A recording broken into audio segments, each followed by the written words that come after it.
好，睇下呢架車，嘅底盤呢係8x8，咁啊有鎖叉功能嘅，啱啱裝咗鎖叉功能嘅呢度，呢啲威亞就係攞嚟鎖叉噶啦。咁就有高低波啦，兩段波呢個。咁我哋首先係可以着個車先啦，着咗啦，跟住又係要入波先啦。入咗前波先啦，係啦，跟住俾油。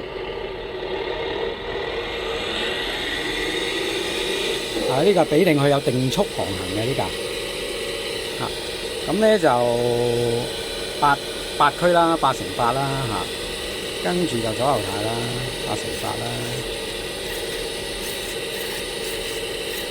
跟住有鎖叉功能啦，鎖叉功能咧就係呢個。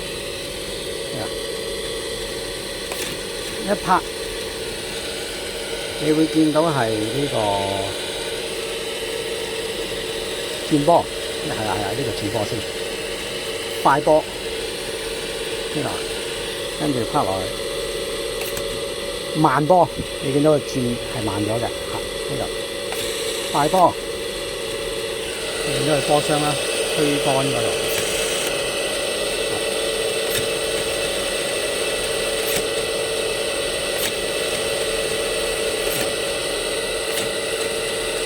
跟住就到鎖叉啦，真係鎖叉，我哋係呢粒嘅，咁一撥上嚟，而家鎖咗嘅，係兩邊威亞拉痕咗嘅，你見到威亞咧，係啦，呢個全部威亞一齊拉㗎啦，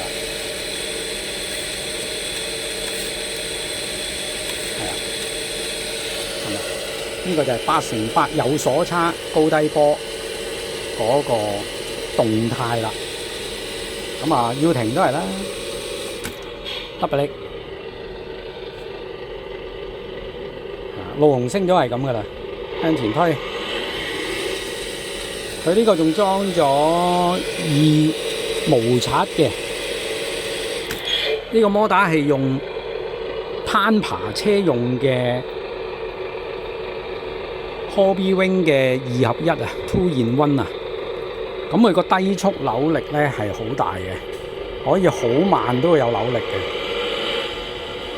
好慢咧佢依然都會有扭力嘅，佢會定住一個速，好慢咁樣行，所以擺落呢啲重型車咧都幾適合。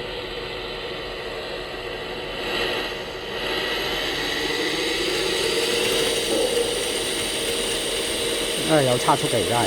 你撳住呢邊咧，可以撳得停嘅，有差速嘅。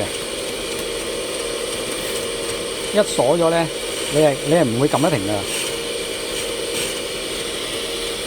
係啦，就係咁啦，得俾你